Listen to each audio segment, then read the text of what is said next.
I wanted to tell you all about my dream, because this is like my 4th dream / day journal. So I have like my dream when I wake up.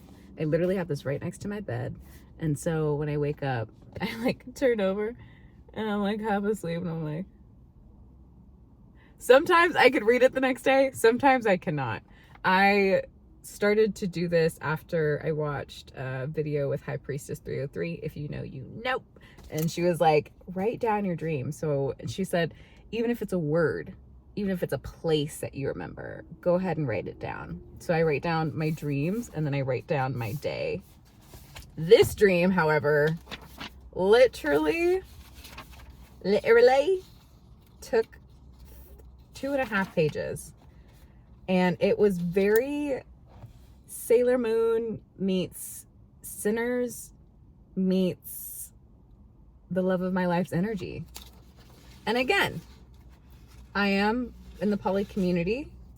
And so when I say, you know, like my lover, my soulmate, I know that there are potentially multiples, but I can just feel this uber present, safe, cuddly, warm, sensual energy with me as I'm navigating some of these dreams. And this is where they came up. So, my dream, 223 dream. I went out with high school friends. It felt like a dance or some type of homecoming. We were walking out and these 2 hillbilly bumpkins tried to hit on us. We blew them off. Later, my high school friends go missing. I try to go about life, but I felt something was missing. I tried going to work at our front desk and the team was so dry, like no customer service magic whatsoever. And I was like, guys, viewers are being like, what's going on today? And that was my projection. I asked them if they were being, some of this I can read and most of this I can read. Some of this is quite difficult. I literally woke up, turned over, said, hello. And this is also my dreams. It's like so personal, but you know, I'm tired of living in my own box. So I was asking them, you know, what's going on, yada, yada, yada, me projecting onto them. And then I realized it wasn't about them, it was about me. I was upset that my friends were missing. And these were my high school friends at the time, but I'm not very close to them now. So I think that's kind of what was reflecting, was that it's almost like I woke up and went back to sleep, or like I switched in a REM cycle. But it was like I knew that that something had happened, but I didn't know what had happened. And so it was when I checked in with myself, instead of projecting on my coworkers and being like, why are you so fucking boring? I turned it into what's going on inside of me. And that's when I made that connection of like, oh yeah, my friends are missing. And so I decided to do something. Then the hillbillies come in claiming that they had some unfinished BS. I literally wrote unfinished BS. I started to sneak out the side when he comes. I'm bisexual. Let's get that clear. But this energy and that person in my dream was giving very he energy. So, and I literally put an asterisk when he comes. I go to the bathroom because I wanted to be comfortable. Not I woke up and I went to the bathroom. Like I literally was like, okay, you're here, great. I know this is gonna be like an adventure, so let me go pee real quick. And so I peed in my dream. I didn't pee in real life, thank goodness. But it's just so funny because that is something that I would totally do. Like, I don't want to just leave out on this adventure and not use the restroom. Like, that would be crazy. So it was just really cool that I was so comfortable with this person all ready to just be like, okay, you handle whatever you're about to handle. I'm gonna go pee while these motherfuckers are causing some ruckus up front, right? And so I go to the bathroom, and he goes to a computer and sends an email to someone important regarding the case. And I was like, I can't believe I didn't think of that. That was brilliant. So he's making moves. He's making moves to find my friends. And so we meet up into the room together, and I gather a few things, making sure our essentials are ready, keys, wallets, phones. And the hillbillies come find, as the hillbillies try to come find us, we sneak out the back. You see now why I'm like sinners, because of like this hillbilly trash notion. And so I had our stuff in a pile, and I grabbed everything but his keys. And he grabbed those, signaling to myself that he was ready to take care of himself, and I wanted him to take care of himself. And guess what? He grabbed his keys without hesitation and complaint. So I had grabbed everything else, and I just left his keys. I was like, number one, I don't know what car you drive, dream handsome man, but also it's yours. And I have been carrying so much relationship responsibility for other people in my relationships that signaled to me how much more prepared I was to hold people accountable for their own stuff. And he just took it. He took the keys without hesitation, without anything, was like, all right, let's go. And I was like, okay.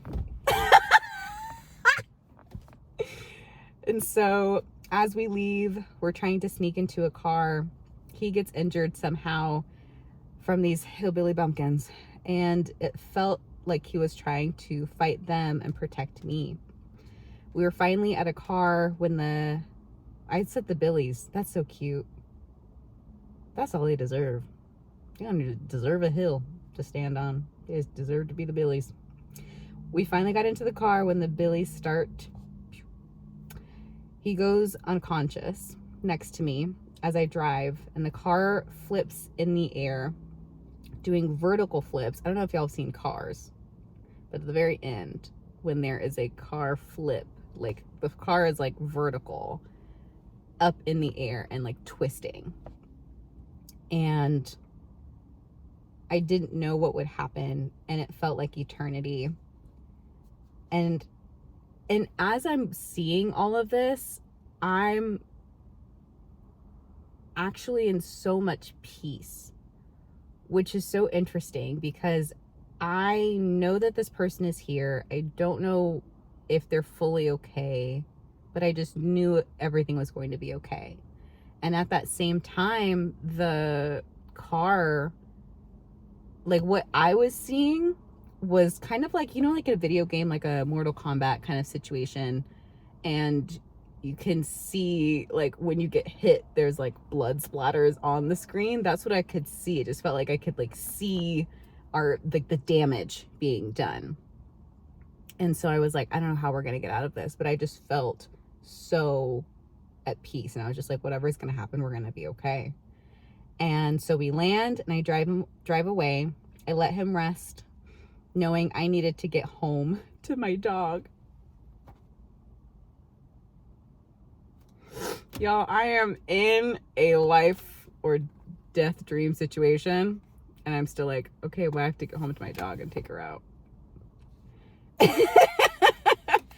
But as I'm thinking about taking her out, I'm just so excited for him to meet my dog, because I wrote, I know he would love Molly, and I knew he would understand. So, and I think this is where it probably slid into like a different part of the dream, where it was kind of like a daydream in the dream of just like imagining them together and hanging out and everything. And so I kind of come back to the point of us driving, and he's awake now at this point, and we approach a sightseeing spot, and I pull in. His body has blood on it, not enough in full coverage, but enough to feel sticky. I remember in the dream, like touching him to be like, how gross is this? You know, like, what is this? What is this texture like? And so I walk beside him, covering the blood on him, to another sightseer. As the sightseer gives us the space, I start to see how beautiful the space is. Cherry blossoms in a Neo-Tokyo vibe, sweet and soft, romantically grounding. And at this point, you know, like when you pull off and you like, there's like you pull up on the road if you're driving, and you know, there's kind of like a little space to park, and then like look out into the space, to the mountains or whatever you're looking at. It felt very much like that. Like we just kind of needed a space to reground, you know, like, yes, we have a lot of things going on, but like, let's have this moment to recenter ourselves. And what a great resting spot, you know? And so he takes himself to the bathroom for freshening, telling myself this is not a person I need to babysit or tell how to take care of themselves. Another big thing, because that's happened in many, many of my relationships where I had to like guide people on how to take care of themselves. But like, he took himself to go get fresh. You know what I mean? That's the difference. I look around. Starting to form is a public market. Oh wait, yes. As I take a moment for myself, I look around. Starting to form is a public market with shops. I decide to explore, meeting another friend who felt like an angel. Like, you know, when you meet someone and you're just like, you might ride or die and I don't even know why. That's what it felt like. They were like, oh, what's going on? What? You need help? Oh, okay, I got you. So they were ready to join our fight. I knew the showdown would begin soon and we would be ready. I felt like right before a movie plot thickens where like the enemy shows up at this place and then you have like this final showdown space, right? So I was like, these Billy's about to come. We about to, what did Cardi said? We about to jump him. We about to jump him.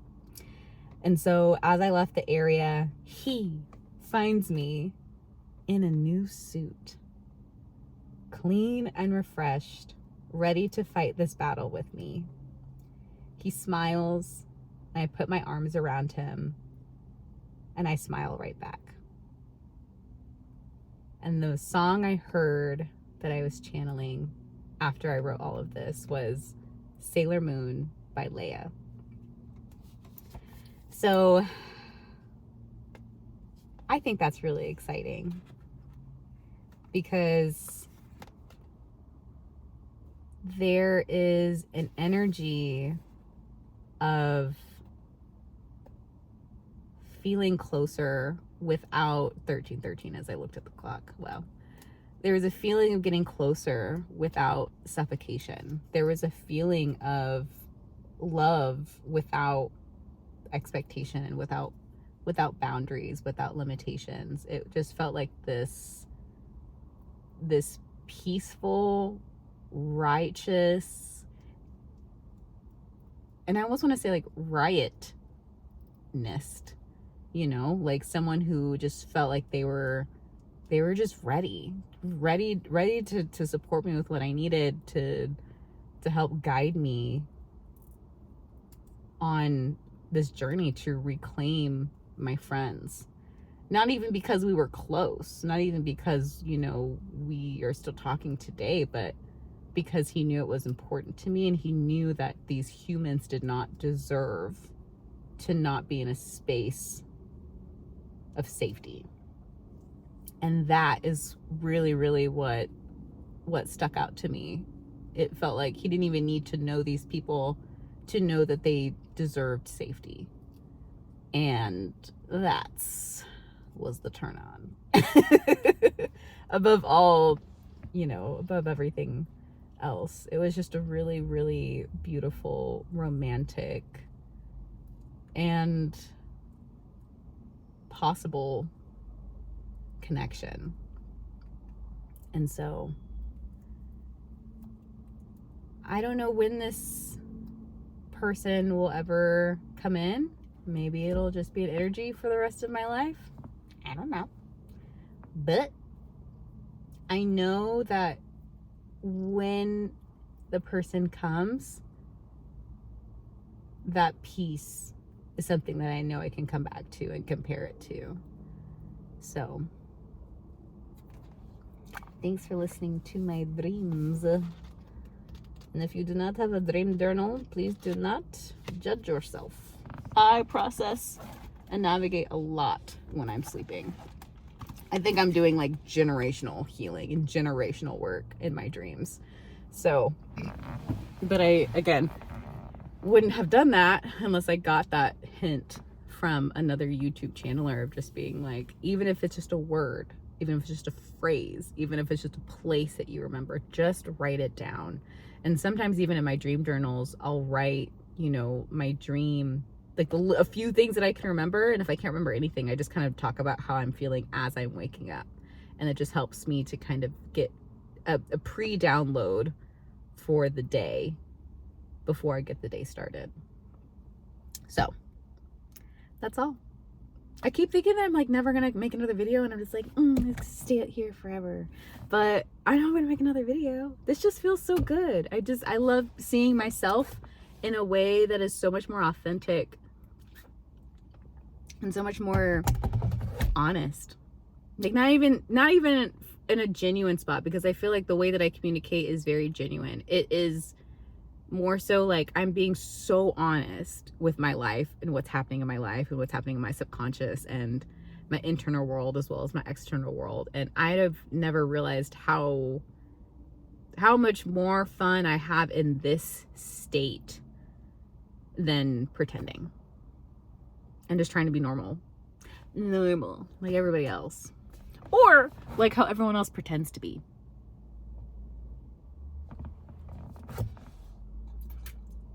That's all I'm gonna say. All right, ta-ta!